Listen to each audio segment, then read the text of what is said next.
The National Media Commission has taken the newly constituted board members of various state-owned media through some orientation at Elmina in the Central Region.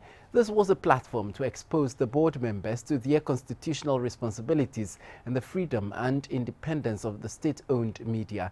All in attendance were therefore charged to help steer the organizations to properly execute those responsibilities freely and independently. Per the 1992 Constitution, the National Media Commission is to appoint the chairman and other members of the governing bodies of public corporations managing the state-owned media in consultation with the President.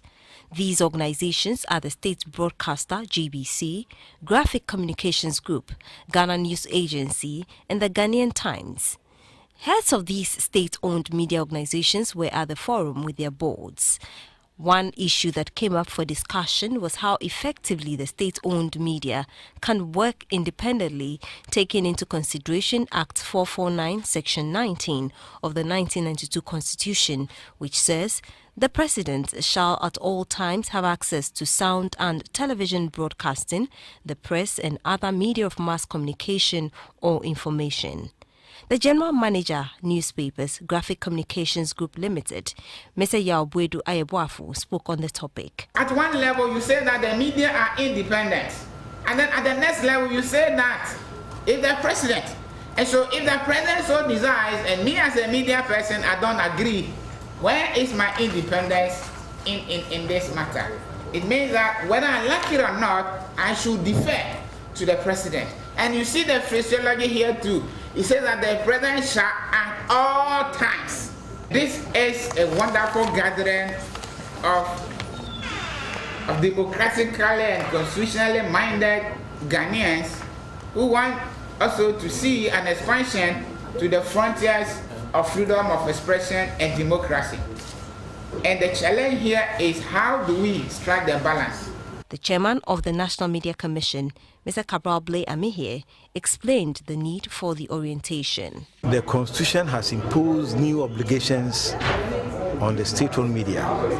So it is important that we use this platform to interrogate the mandate as outlined by the Constitution. This is something that is not an obligation for private media. They may choose to cover or not cover all parties. But the state-owned media has no luxury, no choice in the matter. The Executive Secretary of the NMC, Mr. George Sapon, gave his views about how the state-owned media can operate under the dynamics of the Constitution. In every democratic society, the media are under obligation to carry certain public service content, and that is all called the positive content obligation.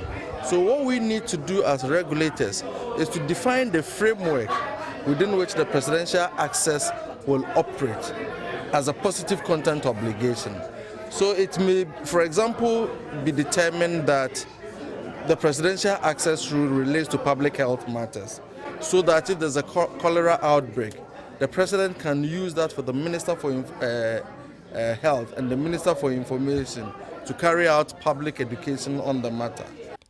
A member of the GBC board, Mr. Oscar Bruce, spoke to GBC 24. With us, what we have to do is that we have to stick to being fair to all parties, so that the various parties, we have to make sure that when one comes want to use the media for a period, we make sure that we give the same amount of time to the other parties. The meeting also looked at how to ensure proper corporate governance of the state-owned media.